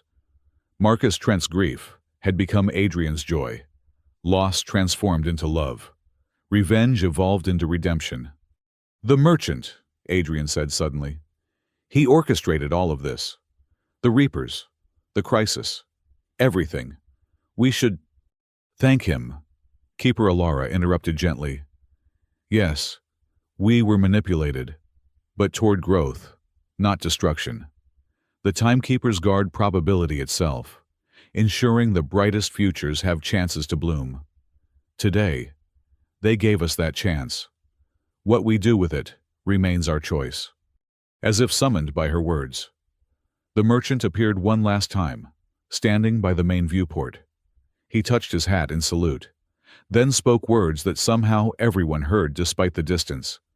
Time is the fire in which we burn, unless we learn to dance within the flames. Today, you danced. Tomorrow, you teach others the steps. He faded like morning mist, leaving only the faint scent of possibilities and the weight of futures yet to be written. So what happens now? Adrian asked, his arm around Sarai's waist, feeling the solid reality of her presence. Now, she said, we plan a wedding that somehow honors both human chaos and Solovar tradition, which should be interesting. Now, Doran added, we begin the real work, integration, education, building bridges between worlds that have never existed before. Now, the watch whispered, its voice fading as its purpose neared completion. The future is yours to make. The treaty world materialized through the viewport like a jewel carved from starlight and memory. Adrian stood beside Sarai on the observation deck of the Joint Fleet's flagship, watching the planet where 3 centuries ago, Marcus Trent had transformed grief into hope. Now, 3 months after the Reaper crisis, they had come to complete the circle. Nervous, Sarai asked, her hand finding his. Terrified, Adrian admitted. Fighting dimensional pirates was easier than this. This was the wedding ceremony that would formalize not just their union, but the new alliance between humanity and the Solovar. Representatives from dozens of species had come to witness it, turning what might have been a private moment into a galactic event. The watch rested heavy in Adrian's pocket. Since the battle, it had been mostly quiet, showing normal time with only occasional flickers of possibility.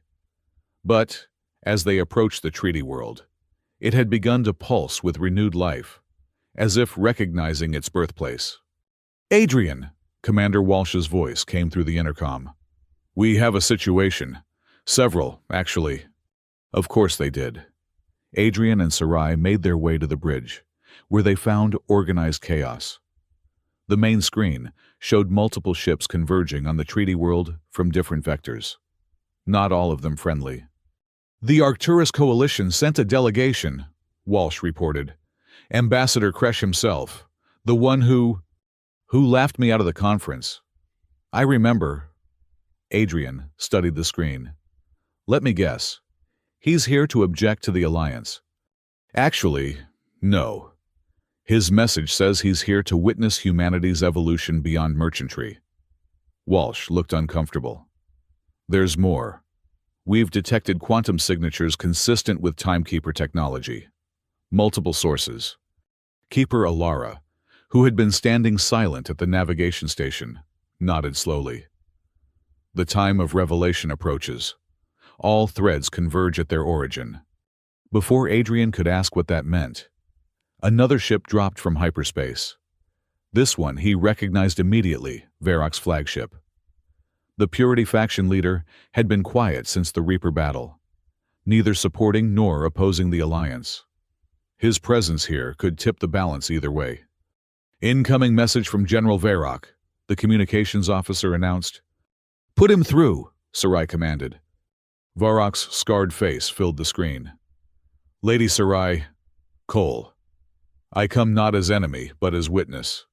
The battle against the Reapers showed me truths I was reluctant to accept. I request permission to attend the ceremony. Adrian exchanged glances with Sarai. And your faction will follow my lead, as they always have. Varrock paused, seeming to struggle with his next words. You fought with honor, human, different from ours, but honor nonetheless. I would see what future this creates. It was as close to an apology as they were likely to get.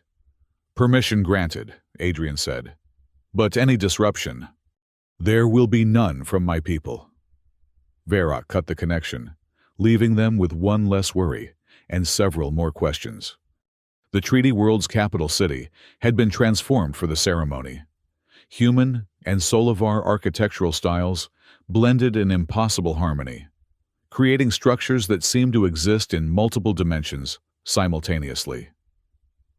The streets were filled with representatives from across the galaxy, all come to witness history. Adrian stood in the preparation chamber, struggling with the ceremonial armor that was part of the traditional Solovar wedding attire. It was lighter than combat armor, but more complex, each piece carrying symbolic meaning he was still learning. You're doing it wrong. The merchant appeared as suddenly as always, though his coat seemed less dark, more like deep twilight than absolute void. The heart piece goes on last, not first. It represents love discovered, not love assumed. You have a lot of nerve showing up here, Adrian said, but without real heat. The past months had given him time to think about the merchant's role in everything. The Reapers could have killed thousands, but didn't. Because you prevented it. The merchant moved to help with the armor, his hands surprisingly solid. Every future requires catalysts. Adrian Cole. I simply ensure the right catalysts appear at the right moments. Are you even human, Solovar? Something else? I'm what remains of the First Alliance. The merchant's voice carried the weight of centuries. Not the public one between your species, but the secret one. The union between those who could see time's threads and those determined to weave them into better patterns. Marcus Trent wasn't just an explorer. Adrian. He was one of us. A timekeeper in all but name. Adrian absorbed this. Another piece of the puzzle clicking into place. And the watch? His creation, his masterpiece. A bridge between human intuition and quantum possibility. The merchant stepped back, the armor now correctly arranged. It chose you not because of bloodline, but because of potential. The same potential Marcus saw in the future. The reason he asked for time rather than treasure. 300 years of planning for this moment? No. 300 years of creating possibilities for this moment. The choice was always yours. The merchant moved toward the door, his form already beginning to fade. The ceremony will have surprises. Trust the watch. Trust yourself. And remember, time is a gift, not a chain. He vanished, leaving Adrian alone with his thoughts and the steady pulse of the watch. The ceremony venue was the Great Amphitheater, an ancient Solovar structure that predated their spaceflight. Open to the sky, it allowed the treaty world's 3 moons to bear witness alongside the assembled dignitaries. Adrian entered from the east, following tradition, while Sarai would come from the west. They would meet in the center, where past and future converged. The crowd was vast, a sea of faces representing civilizations Adrian had only read about. He spotted Ambassador Kresh, his crystalline form refracting the moonlight into rainbows. The Arcturus delegation sat stiffly among the others, clearly uncomfortable but present. That alone was a victory. War Master Doran stood at the center of the amphitheater, serving as officiant. The ceremony would blend human and Solovar traditions, something new created from the synthesis of both. Then Sarai appeared, and Adrian forgot about crowds and politics and the weight of history. She wore armor too, but hers was crafted from metal that seemed to hold starlight, each piece telling the story of her victories and choices. Her hair was woven with quantum crystals that cast probability shadows, showing glimpses of possible futures with every movement. She was warrior and diplomat, destroyer and creator. Everything the Alliance represented made manifest. They met at the center as planned, but Adrian barely heard Doran's opening words. The watch was pulsing urgently, showing him something impossible. The amphitheater existed in multiple timelines simultaneously. Past ceremonies, future gatherings, all overlapping in this moment. "Do you see it too?" Sarai whispered. "The convergence," Keeper Alara's voice carried despite speaking softly. "This place, this moment, it's a quantum nexus. All possibilities meet here." Doran continued the ceremony, speaking of unity and evolution. But Adrian's attention was split between his words and the visions the watch provided. He saw Marcus Trent standing in this same spot, not at a wedding, but at a funeral, mourning his lost family. He saw futures where children played in the amphitheater, human and Solovar together, inventing games that required both species to win. "The vows," Doran prompted, pulling Adrian back to the present. Solovar tradition demanded vows of strength, promises to defend and conquer together. Human tradition asked for love, support, and partnership. They had written something new, combining both. "Sarai Vorkani," Adrian began, his voice carrying through the amphitheater's perfect acoustics. "I vow to stand with you in battle and in peace, to meet your strength with innovation, your tradition with adaptation. I promise not to complete you, but to complement you, creating something neither of us could achieve alone." "Adrian Cole," Sarai responded, her golden eyes bright with emotion. "I vow to guard your dreams as fiercely as any territory, to find joy in your chaos and teach you beauty and discipline. I promise to face the impossible with laughter, knowing that together, impossible is just another word for opportunity." They exchanged tokens. Adrian gave her a data crystal containing Earth's music, humanity's soul, made digital. She gave him a blade forged from metal that had traveled between stars, sharp enough to cut through doubt itself. "Now," Doran said, "the final tradition, the test of truth." This was Solovar custom, at its most ancient. The couple must face a challenge together, proving their unity before the vows could be sealed. Usually, it was symbolic, a choreographed combat or puzzle. But as Doran stepped back, the air in the amphitheater changed. The merchant appeared, but not alone. With him stood figures that seemed to exist partially in multiple timelines. The original timekeepers, beings who had learned to see beyond linear time.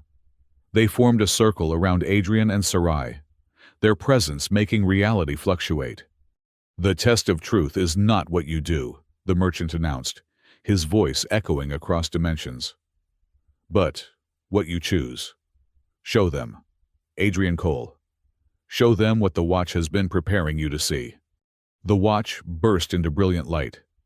And suddenly, Adrian could see everything.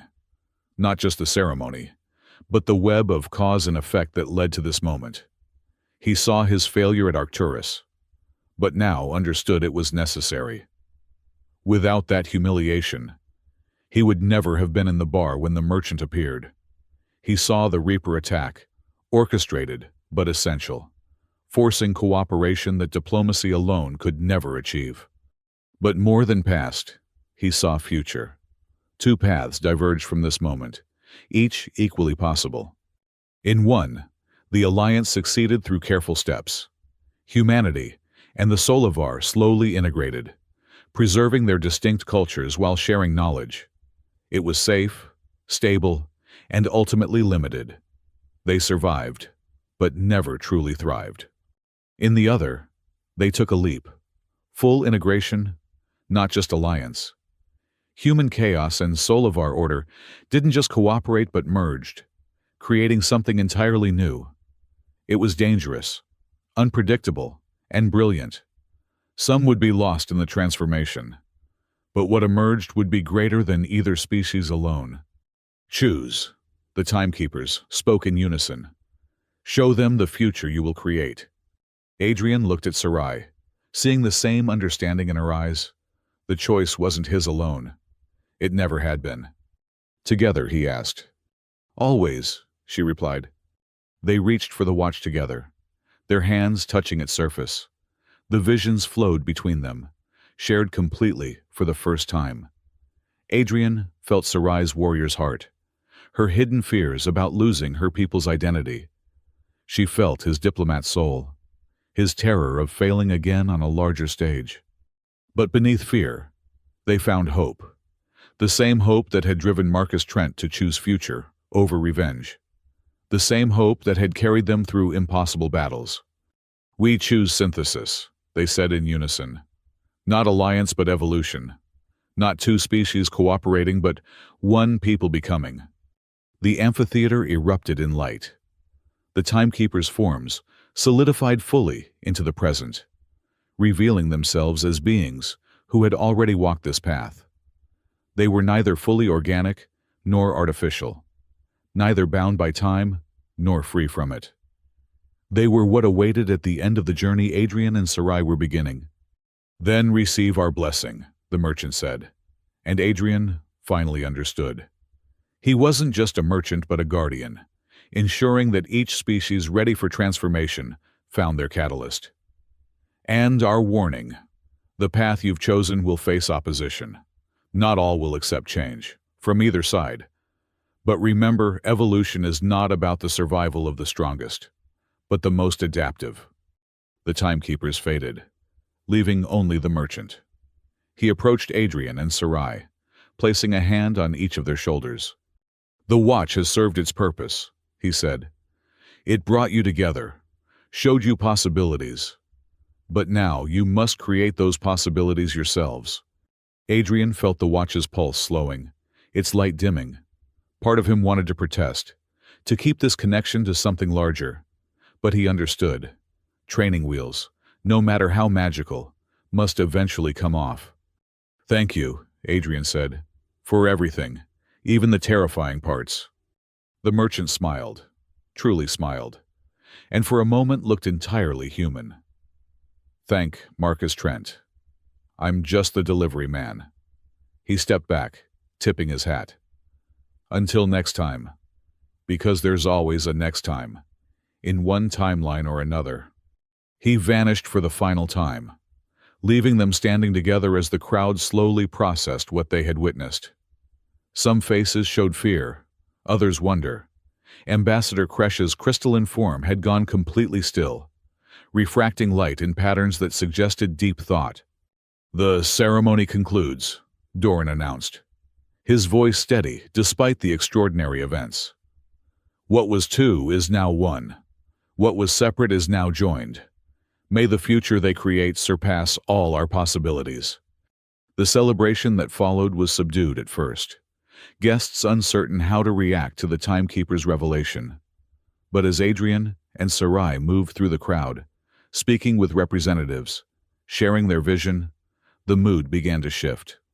You truly believe this can work? Ambassador Kresh asked, his harmonic voice skeptical, but no longer dismissive. Complete integration between species so different. We've already started, Sarai pointed out. The battle against the Reapers required human and Solovar minds working as one. Our technologies are already merging, creating solutions neither could imagine alone. And it's voluntary, Adrian added. No one will be forced to change, but for those ready to evolve, to become something more. He gestured to the mingling crowd, where human and Solovar engineers were already deep in discussion about quantum drive improvements. The door is open. Varrock approached them near the end of the celebration, his warrior's bearing unchanged, but something different in his eyes. I fought this alliance because I feared the loss of Solovar purity, he said without preamble. But, watching you work together, seeing what you accomplished, perhaps purity is less important than possibility. There's room for everyone in the future we're building, Adrian said. Even those who need time to adjust. Time, Varrock almost smiled. Yes, your ancestor was wise to ask for that above all else. He performed a warrior's salute, fist to heart. You have my support, not just acceptance, but active support. The Purity faction will become the Integration faction, helping our peoples find synthesis, while honoring what makes each unique. As the celebration wound down, Adrian and Sarai found themselves alone on a balcony overlooking the city. The treaty world's 3 moons hung like promises in the sky, their light turning everything to silver and shadow. So, Sarai said, leaning against him, we're married. We've changed the course of galactic civilization, and apparently, we're going to evolve into beings of pure possibility. Just another Thursday. Adrian laughed, feeling lighter than he had in years. Just wait until you see what I have planned for Friday. The watch, quiet now but still warm against his chest, chimed once, not announcing anything, just marking the moment. A new second in a new future, full of infinite possibility. Any regrets? Sarai asked. Adrian thought about his life before the failure, the mockery, the sense of being forever on the outside. Then he looked at what surrounded him, a wife who made him stronger, allies who had been enemies, a future bright with unprecedented possibilities. None, he said. For the first time in my life, I'm exactly where I'm supposed to be. Good. She kissed him, a gesture that meant something different in Solovar culture than human, but perfect in its synthesis. Because tomorrow, the real work begins. Integration committees, cultural exchange programs, probably a few dozen crises we can't even imagine yet. Wouldn't have it any other way. They stood together, watching the city below, where 2 civilizations were becoming one celebration at a time. Children were playing in the streets, human and Solovar together, inventing games that would have been impossible a year ago. Their laughter carried on the night wind, the sound of evolution in progress. The watch gave one final pulse. So faint Adrian almost missed it. But with it came a vision, clearer than any before. Not of the near future, but of distant time, centuries hence. A civilization that spanned galaxies. Beings who danced between dimensions as easily as walking. Who had turned diversity into their greatest strength. And at the heart of it all, in a museum dedicated to beginnings, sat a simple pocket watch. A placard beneath it read, "The timepiece of synthesis." When humanity and the Solovar were separate, this device brought them together. It showed them that time was not a river flowing in one direction, but an ocean of possibilities waiting to be explored. The vision faded, but the hope it brought remained. Adrian pulled out the watch one last time, running his fingers over its familiar surface. Tomorrow, it would go to that museum, its active role complete. But tonight, it was still his, still connecting him to Marcus Trent and all the choices that led to this moment. Thank you, he whispered to it, to his ancestor, to the merchant, to chance itself. The watch's face showed midnight, though the hour was nowhere near. But Adrian understood. It wasn't showing the time. It was showing the moment when everything changed. When a failed diplomat met a mysterious merchant. When impossible became inevitable. When love transcended species and grief became grace. Adrian, Sarai's voice brought him back to the present. "What is it?" He showed her the watch's face, frozen at midnight. "The moment we began," he said. "And look." He turned the watch over, where new words had appeared beside the original inscription. "Time was the fire in which we burned, until we learned to dance within the flames. Now we teach others the steps." She smiled, understanding perfectly. From fire to dance to teaching, the cycle completes and begins again. In the distance, music started. Human jazz, mixing with Solovar battle hymns, creating something that should have been cacophony, but instead found unexpected harmony. People were dancing, moving to rhythms that belonged to no one culture, but to the new one being born. "Shall we?" Adrian asked, offering his hand. "Lead the way, husband," Sarai replied. "Let's show them how it's done." They descended to join the celebration, leaving the watch on the balcony where moonlight could kiss its face. Its work was finished, its purpose fulfilled. Marcus Trent's desperate hope had become Adrian and Sarai's living reality. Behind them, the watch ticked one last time and fell silent. But in that silence was satisfaction, completion, and the quiet certainty that time, properly used, could heal any wound and bridge any gap. The future was no longer the watch's to tell. It was theirs to make. And they would make it extraordinary,